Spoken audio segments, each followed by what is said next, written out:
of Jacob in Arabic. So why would the local Arab Egyptians refer to black people as the sons of Jacob or the Egyptians? In the world today, many Christians are realizing that there has been a huge cover-up of real biblical history. Satan knows that if he can hide the true identity of the ancient Egyptians and the sons of Ham, he can keep the real Israelites from waking up to their true identity. So how has this mastermind deception continued for so long? It's easy. The powers to be simply have to present another people to the world to be the Egyptians and the Israelites of the Bible using the mass media or Western education. The mass media for centuries has whitewashed the true black identity of the ancient Egyptians. They know that the head busts, the stone statues, the mummified pharaohs of Egypt, and the pictures on the walls in Egypt depict a different Egyptian than what is shown on TV today. This is why on TV, when our channels report from North Africa, Egypt, Israel, or the Middle East, they always show pictures of white-skinned Arabs.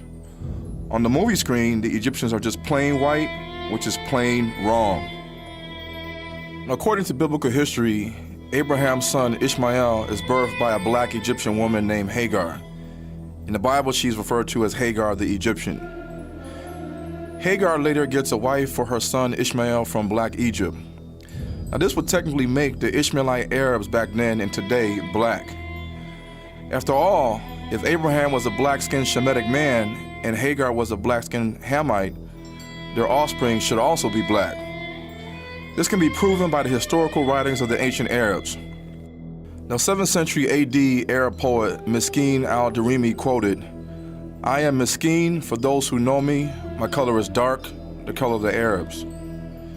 Now, Arab linguist Ibn Mandur, who lived around 1260 AD, wrote in his book Lisan al-Arab that, quote, "The predominant complexion of the Arabs is dark brownish black, and that of the non-Arabs is white." Now, Ibn Mandur also quoted that non-kinky hair is the kind of hair that most non-Arabs like the Romans and Persians have, while kinky hair is the kind of hair that most Arabs have. So if Ishmael had a black Egyptian mother named Hagar, and he also had an Egyptian wife, the evidence of black Egyptian physical traits should be seen in people with true Egyptian ancestry or true black Arab ancestry.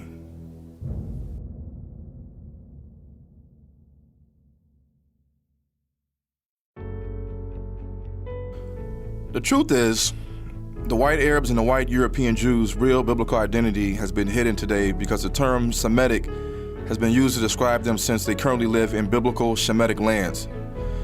However, maternal DNA studies reveal that the true origin of today's Arabs and Jews comes from the many sons and women of Japheth, who dwelt in Central Asia, most notably modern-day southern Russia, western Russia, aka the Pale of Settlements, Uzbekistan, Kazakhstan, Kyrgyzstan, Tajikistan, and Turkmenistan. The Seljuk Turks, the Oghuz Turks, the Uzbeks, Kurds, and other Turkish Hunnish groups would eventually over time migrate west to the Middle East and Anatolia, which is modern-day Turkey. They would adopt Islam as their religion and then conquer North Africa, the Levant, and Jerusalem under the latter name, the Ottoman Turkish Islamic Caliphate. In 1948, the European people of Turkish, Hunnic, Bulgar, Slavic, Khazar, and Germanic descent who converted to Judaism would conquer British Mandate Palestine, otherwise known as Arab Palestine, renaming it Israel. So as you can see, the true ethnicity of Abraham, Ishmael, Isaac, Jacob, and the Israelites cannot be taught correctly in the church or on TV unless we have a clear understanding of the ethnicity of the ancient Egyptians. This is because the biblical Ishmaelite Arabs were a people heavily mixed with black Egyptian DNA, and the Israelites mixed with the black Egyptians for 400 plus years before they left with Moses to journey to the land of Canaan. In addition, 2 of the 12 tribes of Israel, Ephraim and Manasseh, will come from the stock of a black Egyptian woman named Asenath. And unto Joseph were born 2 sons before the years of famine came, which Asenath, the daughter of Potipherah, priest of On, bore unto him. And Joseph called the name of the firstborn Manasseh, for God said, He hath made me forget all my toil and all my father's house. And the name of the second called he Ephraim, For God hath caused me to be fruitful in the land of my affliction. So to erase the false teaching we have gotten for years, we need to see what ancient historians had to say about the skin color or appearance of the ancient Egyptians.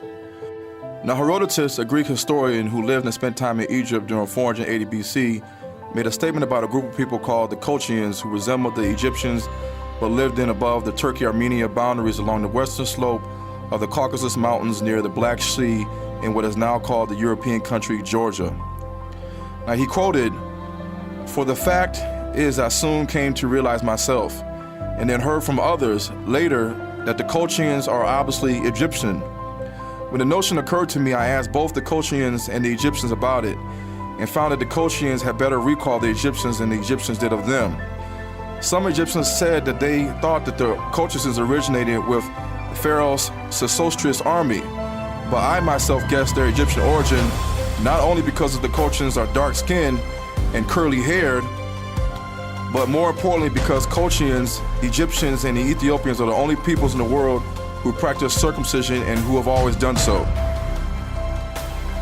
Now Aeschylus, who lived around 520 to 456 BC, was a Greek poet who admitted in his literary work, The Suppliants, that the Egyptians in his time were black. Now he quoted, "The crews must be Egyptian, for their black limbs stand out clear to the eye against their white tunics." He also quoted that the Egyptians are presented as having a dark complexion. The entire Egyptian army is said to be black by both the Danaans and Danaus. When found from his lookout, he distinguishes the Egyptians in their first ship as their black limbs are shown from their white garments. Now, Aristotle, who lived in the 4th century BCE, a Greek scholar and philosopher, quotes this racist statement about the Egyptians: "Those who are black are cowards like the Egyptians and the Ethiopians."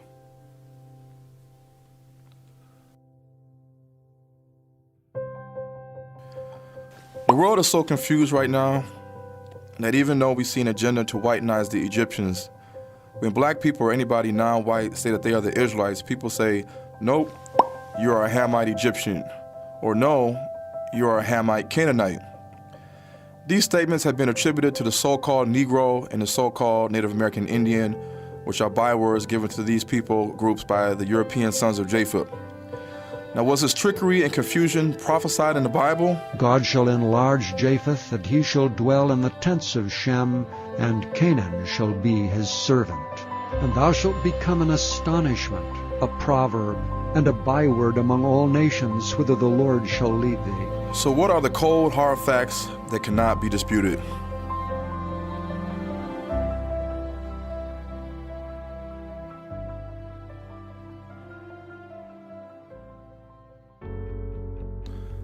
Based on language, passed down traditions, the DNA haplogroup testing of ancient skeletons from Egypt, and what geneticists call matched likelihood index autosomal STR testing scores, the bloodline of the ancient Egyptians is not seen in the so-called Bantus race.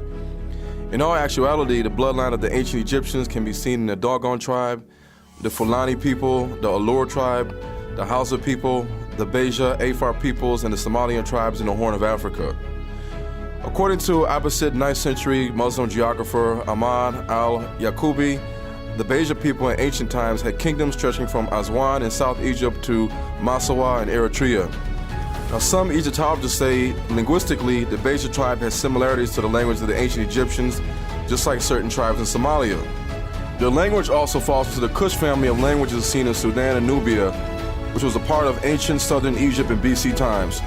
To top this off, German-born 19th century Egyptologist Emily Bruce traced a certain clan of the Beja people to the Egyptian people of the 20th dynasty. Now, American physician and scientist Samuel George Morton proved in the 1844 AD Crania Egyptica study that there was a clear distinction between the Negro and native Egyptians. With craniometry comparison of ancient Egyptian skulls and sub-Saharan Negro skulls from West Africa, Morton proved that the Egyptian ruling elite class of ancient Egypt had a different skull shape than the subservient slave class at the time. Now, whose skull matched up perfectly with the subservient slave class, which in the Bible was the Hebrew Israelites? The sub-Saharan Bantus Negro skull. Now, this proves that the ancient Egyptians and the sub-Saharan Bantus people were two different people.